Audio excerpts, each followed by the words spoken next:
A few years ago, I was getting ready to shoot a whole week of concerts back to back and then get on a plane to go take photos in another country. And 2 days before I left, my 24-70 died. The only other lens that I had was a 50mm f1.4 prime, and I thought I was cooked. But you know what happened?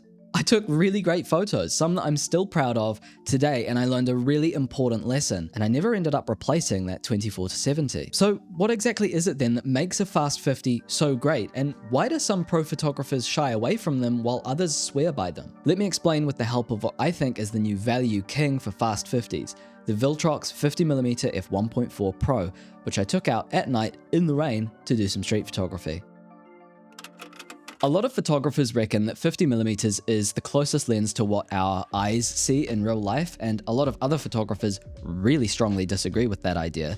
But what most of us can kind of agree on is that 50 is in this very Goldilocks zone for photography. It's the perfect, just right in the middle lens. It's not too wide, so you can still quite easily cut out distractions and isolate a subject, but it's not too long either, so you can still include some context, some surroundings around your subject. Also easy to get really blurry backgrounds or get everything in focus. In fact, a 50 might be the easiest lens of them all to use because it just feels so natural.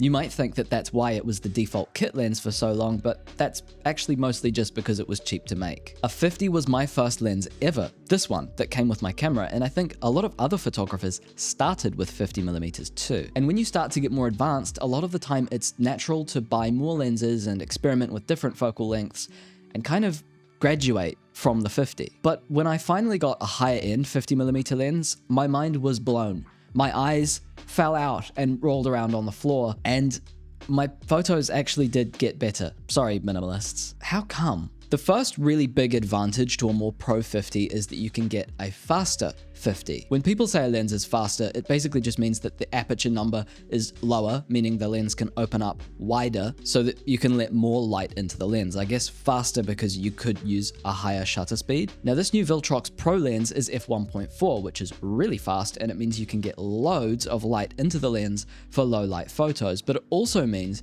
you can get the background super blurry and dreamy. f1.4 doesn't really sound like that much of a difference to f1.8, for example, but it really kinda is. Because of physics that I don't understand and don't care to, f1.4 is like 66% brighter than f1.8. And that means that you can shoot in darker places without needing to crank up your ISO as much, or uncrank your shutter speed as much, which might result in blurry photos. There's another thing you probably really want fast, and that's autofocus. There's nothing worse than missing a shot because your AF was slow AF. And that's another area where getting a higher end Pro 50 is key. You might wonder why this 50 is so much bigger than this one, and there's a lot of reasons, but one of them is that this Viltrox has dual VCM motors, meaning that the autofocus is basically instant laser beam style, super accurate, which is really important for a lens this fast. You don't have a lot of wiggle room at f1.4, but it's also super quiet, which means this lens is great for street photography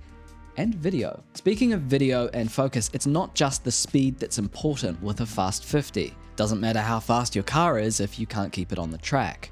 Cough, cough, George Russell. Control is very important, and this Viltrox has basically zero focus breathing. That's when the lens looks like it's zooming when you change focus. That makes it great for video, and I've been using it way more than I expected on my Sony FX30. Now, the FX30 has a Super 35 sensor, which means this lens has a field of view a bit more like a 75mm lens.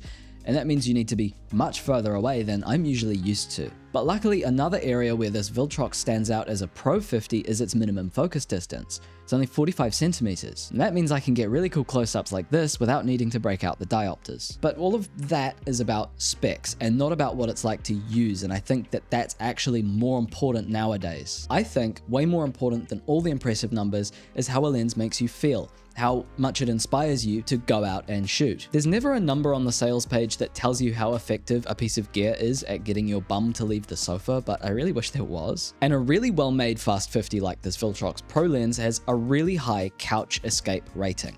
Why? Because it makes you feel confident. And that is partially because of the fast aperture and the great autofocus. I know that I'm much less likely to miss shots with this, but it's also built to withstand pro-level abuse. I do my best to take care of my gear, but I'm sorry to admit it, if I'm shooting something fast-paced and I need to swap lenses, this is getting dumped in a sling bag with no front cap and no back cap. Having a tough metal construction means that I can rely on this lens not to fall apart when I'm taking photos in challenging environments. Speaking of, I will come clean here and admit that I'm a little bit of a photography addict. I have been known to lose my mind to some extent if I can't get out and shoot. I'm also not made out of sugar, and in the winter when it's raining or snowing, I'm still gonna go out and shoot. In fact, I think bad weather is often the best time to go out and shoot.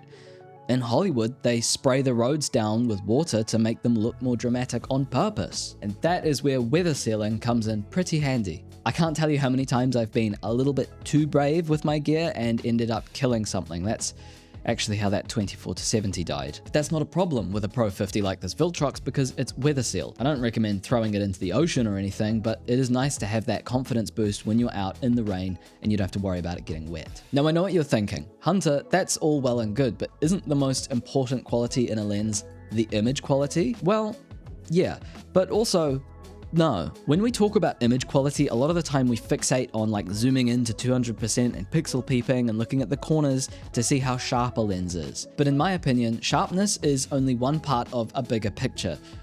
No pun intended. This Viltrox 50 is very sharp, especially once you stop down to like f2.8, it's really sharp, but that's not the reason that I love how it looks. The way that a lens renders depth and color and tone also changes a lot depending on how it's designed, the coatings and all sorts of other magical glass wizardry. And the resident wizards at Viltrox have done a really great job with this one. It's a very, very well corrected lens, meaning you get basically no fringing or distortion or any of that nasty stuff we try to avoid that cheaper 50s like these tend to suffer from. But I think nowadays especially, sharpness is not the most important factor in a lens, and realistically we should be using sharpness as a creative tool and not a requirement. I like sharp lenses, but I also like a bit of character, and wide open, the Viltrox still does have a look. It's subtle, it's gentle, and it works really well for the kind of photography that I like to do. When I do want it to be much cleaner and crispier, I stop down to f2 and it's pretty clean. Other pro lenses will have a slightly different approach. Some of them really focus on maxing out sharpness in the middle or in the corners or flare performance.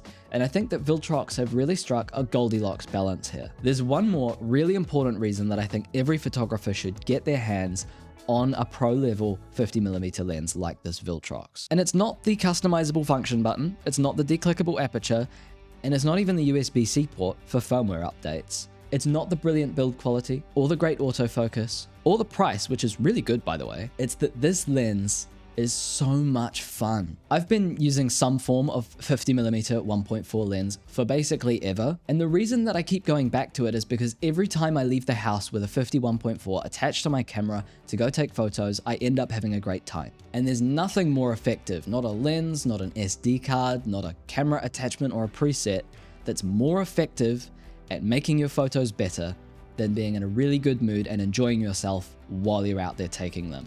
And a fast 50 always helps me get there. I can take one lens, leave it on my camera for a whole trip and be really pleased with the results at the end. Now you might think that traveling with only one prime lens is a bit insane.